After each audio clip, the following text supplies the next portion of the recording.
Good morning, everyone. I'm super excited that you're with us today because I'm here with Rachel Blumenthal, the founder of Cricut Circle. Thank you so much for being with me, Rachel.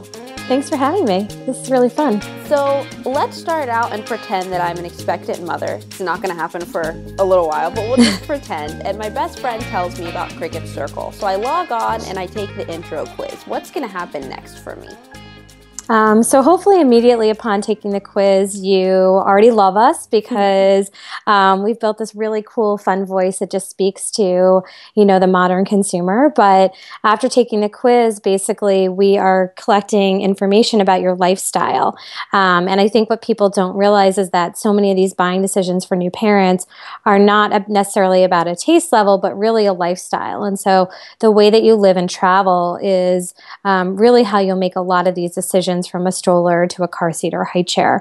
And so after taking that quiz, we'll land you on a registry, and we've now been able to personalize your registry for you. So while Cricut Circle already goes out and does the hard work, we test the products and we recommend just 3 great products in every category. Based upon your quiz, we can now actually narrow it down to just 1 great product in every category for you. So we'll start to populate your registry for you with about 20 starter items. And from there, you can then modify and change it however you'd like. And so you guys do the top 3, but that can change at any time because you don't hold inventory. So there's nothing for you to sell. You just really want to give the best product. Exactly. So our model is to ensure that we always have editorial integrity and that none of our recommendations are ever biased. So, we specifically don't hold inventory so that we can change a recommendation. If something better comes on the market, we'll test it. If it, is, better than one of the other products that we have on the site, we will update the product assortment. And then we work with retailers to be able to fulfill the inventory. So you can actually purchase on our site and register for the products. Great. And you guys have received tremendous feedback so far. What has been one of the comments that a new parent's made to you that made you feel like $1 million when it came to Cricut Circle? I think just generally it's so nice to see, this is the second business that I've built and the second brand that I've built, and I've never seen such effusive response as I have with Cricut Circle so early. And I think it's truly because we're really solving a really crucial pain point for new parents, and that they're overwhelmed, they're confused, they're trying to find out the information, they can't find it anywhere, and then all of a sudden we kind of swoop in, we make it super easy for them, we make it fun, we do the work, and so they're just so appreciative. And so, generally the anecdote that we hear is that I went to the store and I looked up at that wall of colored pacifiers or colored plastic something and basically was paralyzed and started crying and left. And that is basically the problem we're trying to solve. We don't want any new parent to have that experience. We really want them to have fun with it. And more than anything, we want to give them the confidence to make the buying decision. I know for myself, I was given all these recommendations and I did all my diligence and I made my decisions, but ultimately I still didn't really understand why or how I needed the products, and I didn't necessarily have the confidence to make the decision. Yeah, and you even got one 40-page spreadsheet, right? I did, and I thought that they were screwing with me, and I realized that they were serious, and it was color-coded. It was very, very thought through and very overwhelming for me. Oh my God. From the outside, whenever I think of having kids, I always just think of getting them really cute clothes. So I'm just so far off when I looked at the site. There's a lot of cute clothes. I mean, that's the fun part, but there are a lot of practical, everyday products that you need. And you can't even imagine that half of these categories exist and what they even do. And I think that's part of the challenge is that, you ask your friends what you need and they'll say, oh, you need an exerciser and a bumbo and a mamaroo. And to a new parent or an expectant parent, it's like, is this going to teach my kid Mandarin, send them to Moon? What is this? What does this product even do? And so we really want to educate them around what the products actually do. In addition to the product side of things, you guys have a really, really terrific blog, like probably one of the best that I've seen online so far. When did you know that was going to be so important for Cricut Circle? We We didn't know, it wasn't part of the initial strategy. The initial strategy was to solve these initial pain points for parents. And, we believe that less is more. And so it was about curating 3 great products in every category. But we also acknowledge that, new parents don't want to talk about strollers and car seats all day long. And so when they don't, we wanted to give them really serviceable guides and checklists to answer all the other questions that they had. We knew that parents were really busy. They didn't want to read traditional big blocks of copy. They wanted to have either bulleted form or big imagery or call to actions throughout the site. And for us, the content that we started creating always had to really serve them. And so it couldn't just be a story or an anecdote. It really had to say, this is an experience you're going to have or that you may have, and this is how to solve for it. So it's very actionable. And we heard pretty early on as we started building that content that it was resonating with our members. And then we started sending a newsletter as, a recap of that content every week. And it's been tremendously successful for us. That's great. And you guys are a team of 4 right now, right? We are a team of 6 right now. 6. Perfect. Yep. So when you're bringing on people to the Cricut Circle team, what are the core things that you're looking for in individuals? Do they have to be a parent? No, actually, I would say that I guess just half of our team are parents and half aren't. Half are men and half are women. So it's not necessarily what you would expect. We are always looking for people that are really passionate about solving this problem for new parents, first and foremost. A cultural fit is really important to us. And, generally for me, what I learned after running my first business and now running this one was that it was really important to hire people that had more experience than I did in each of their respective roles. And so to bring in people that, could bring a tremendous amount to the team and really use their expertise and run with it. And I think that's been one of our greatest benefits is that everyone on our team has years of experience doing what they do best, whether it's technology or content or design. And this is something where they're really able to have, the greatest impact the quickest every day. When it comes to focusing on your strengths in particular, I read that you're an A+ multitasker. I think most women are, actually. I don't know if I get all the credit for that. But. How do you multitask? Because I feel like when I start multitasking, things just start getting lost. I think it's just the way my brain functions. I think it's as simple as, on a personal level, when I had my son, he's now 4, but when I had my son, I was running my first company and I would literally, pump while I was blow drying my hair and like feeding him a bottle in the morning. Oh, wow. And so just trying to do as many things as possible. Now it's, balancing, 3 different conversations with the team while I'm sending an email or catching up on something on the social channels. I use a notebook. And so for me, it's about writing things down and having a running list of to-dos with Post-its and sort of a color-coded system. But I don't know. It's all that I know. It's what, works for me. It doesn't work for everybody. How do you ask yourself if you're working on the most important thing right now?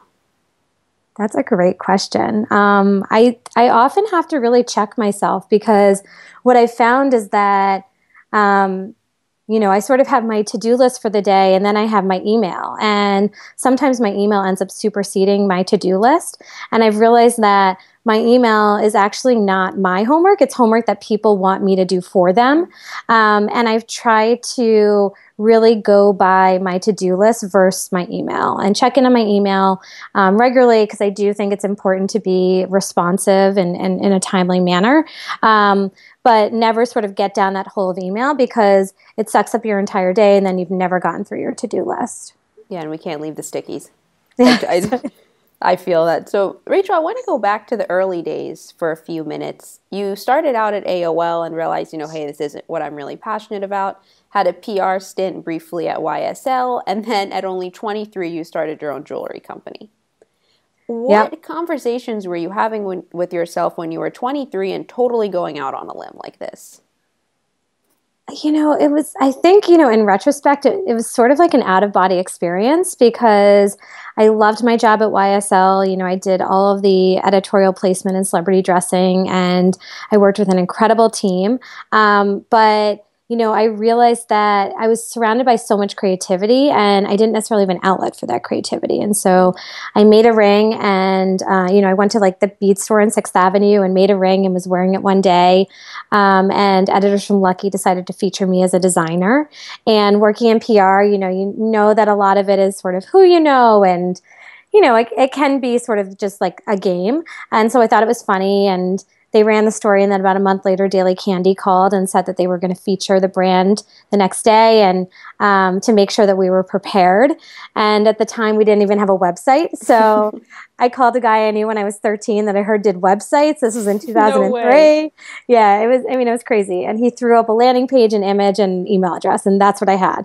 And Daily Candy ran, and it was this onslaught of buyers and customers and editors that wanted this brand that didn't exist. And I guess, it was twofold. One is that, I started, very slowly. And so I was trying to keep up with the demand of the orders and the requests for trunk shows. It had Henry Bendel and different boutiques while I was at YSL. And it then hit a point where, I just couldn't do both anymore. But I had sort of this built-in customer base already upon leaving my job. And so while I didn't know what I was doing and I didn't know what was going to happen, I figured that I was young and I could take the risk, set up shop in my living room, teach myself, how to run a business and take what I knew from PR, apply it to sales, and figure it out. And if it didn't work, I'd go back to my job in 6 months. And fortunately, it did work. So, spent the next 8 years, actually building a business and a brand that was ultimately in about 300 retailers worldwide.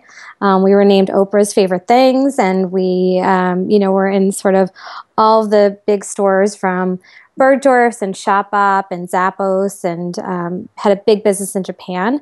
But I think what allowed me to really take that risk was really assessing how I was going to create and actually sell these products. And what was great about costume jewelry at the early days was that I was able to go to the materials store. I'm pretty handy with my hands. And so I would buy, I'd spend $100, buy materials, hand make all the items myself. So maybe I would make 20 necklaces or 30 necklaces or something like that. Sell them for, anywhere between 4 and 10x what I had paid material wise. And then use, the profit from that to then go and buy more materials. And so it was a very sort of baby steps way of building a business. And when I was 23 and, didn't have, I didn't have any funding and didn't have, a savings account and didn't really know what I was doing. It was sort of a comfort zone for me. I think it would have been much harder had I been building, something like a shoe line where you have to work with a factory and really build out to be sitting on a ton of inventory. So when you go back to the earliest days when you were making the jewelry in your living room, you've shared a great piece of advice that confidence in your ability is the greatest gift you can give yourself. Back then, did you feel confidence in your ability? I think I've always just gone by the like fake it till you make it. Mm-hmm. And I think when you talk to anyone who's been successful as sort of amazing as you think they are, and you think that they sort of supersede how everybody else feels every day, you do realize that most people are sort of live by that mantra. I don't think I think I sort of functioned in my own bubble. In some ways, that is one of the greatest challenges of being an entrepreneur is that you don't necessarily have a check and balances system every single day of a boss to really give you feedback. And so sometimes I did feel like I was sort of functioning in a bubble, but I do think that, that naivete was actually to my strength and that I was able to really focus on what was working and you really use my gut and my vision to build, what I was excited about. And it was working and resonating. And so I just, went with it. But I don't think you ever have, the 100% confidence that you'd like to have. And I think that's why I say it because, when you do see people have confidence or, they pretend to have confidence, it changes the game. Who are some examples of entrepreneurs or just friends and family that you have who really exude that confidence that gets you excited? I'd say my husband, he has always been, even when he was a little kid, talking to his mom, he's always been, confident and really sort of built what he believed in. And, when we met, he worked for a nonprofit, social enterprise, and was traveling all over the world building businesses for women in third world countries to run. And, he was incredibly passionate about it. And he was just very confident about what they were doing. And, now that he's building another business, that confidence really translates. But I think just, giving yourself some credit and not being so hard on yourself sometimes. It's hard to do, especially when you're so type A, but, it goes a long way. I'd also say that, my friend Alexa Von Topel from LearnVest, she's incredible. I really admire her confidence and just her ability to build such a tremendous business and just to be, so authentic to who she is. She really took what some could view as, maybe a weakness of being a young woman straight out of school and not knowing a whole lot about her finances and really turned it into a strength. And I really admire that. Yeah, I love in a recent interview she did with the New York Times, she shared that she didn't have time to look at the barriers because she was so immersed in what she was doing. Yeah. And I think you find that with most entrepreneurs, you're so deadly focused on this goal that, again, it comes back to that naivete of like not necessarily thinking about, what are those barriers to entry or barriers to your success because you're just so driven to see your vision come to life. When it comes to running your second company, another piece of advice you shared that I loved is that you should always push through, always push as hard as you can, but at the end of the day, you have to realize you're human. I really struggled with that when I first started working, and I think I'm starting to understand it a little bit more now. What's a moment for you where you have to step back and say, hey, I have another life, I need to just take a breather real quick? It's hard. I'm really not good at it. I'm actually pregnant with my second child right now, and I'm about 8 months along, and I'm still working until, Wow. 1 or 2 a.m. every night. So I don't necessarily practice what I preach, but I think just in general over the years, I've learned to just generally give myself a break and say, you can only do as much as you can possibly do. And you have to be comfortable and accept that, whether it has to do with, your ability or, there's just not enough time in the day. You have to give yourself a break sometimes. And so, whether, I think a lot of it's more psychological actually than in action, for me at least. When it comes to you feeling that you might not have the best handle on that, I've heard from others that you have, there's some great interview with your husband and you where Neil shared that you have grace under fire. I wish I had that. And I read from you that you learned from your grandmother about always being graced and poised. When you get into that moment, what do you tell yourself to emulate your grandmother per se? I think it just happens like instinctively. You are a superhero. I no, I mean, I think it's just the way that I react to like in a crisis or a really stressful moment. That I oddly get really calm because I don't know if I'm necessarily the most calm person generally. But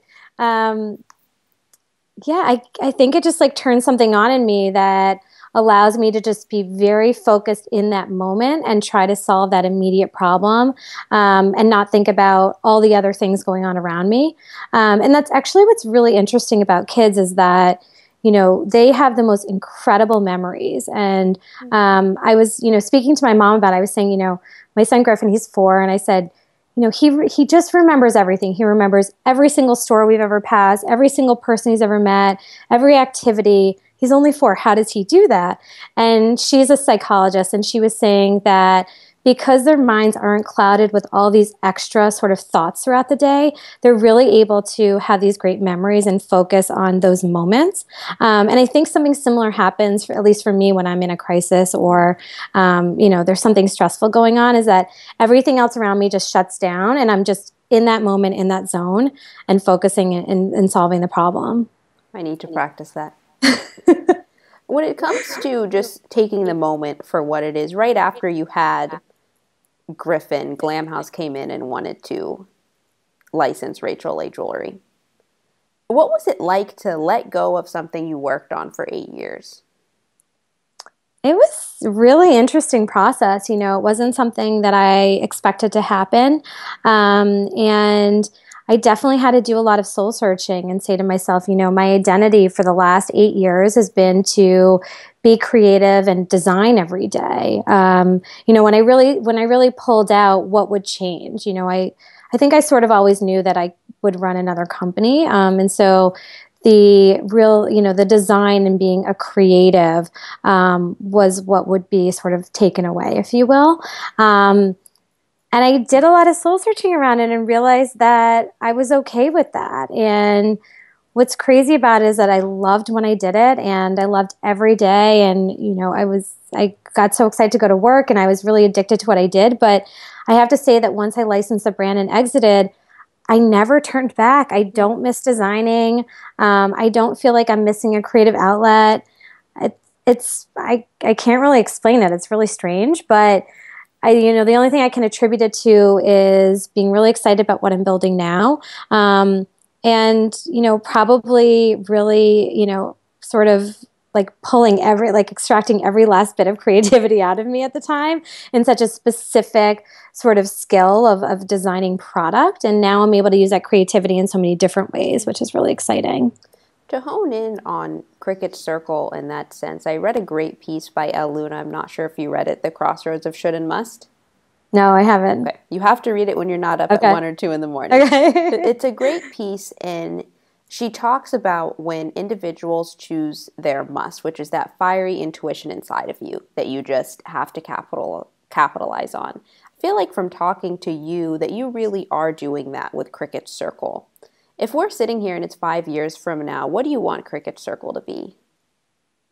I want it to be that one trusted destination that every new parent knows about and goes to.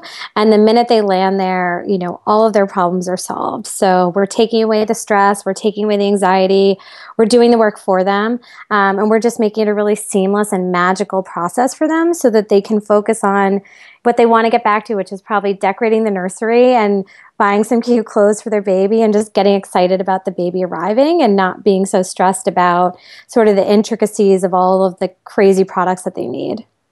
You shared that being a parent has helped you to be more spontaneous. I'm probably the least spontaneous person ever. I would love to be spontaneous. I was probably less before. I'd love to be spontaneous, but I have a little bit of trouble being so type A. How do you apply that spontaneity to business, to life, to anything that you're working on now? That's a good question. I don't know if I'm as spontaneous about everything else in my life as I am with my son.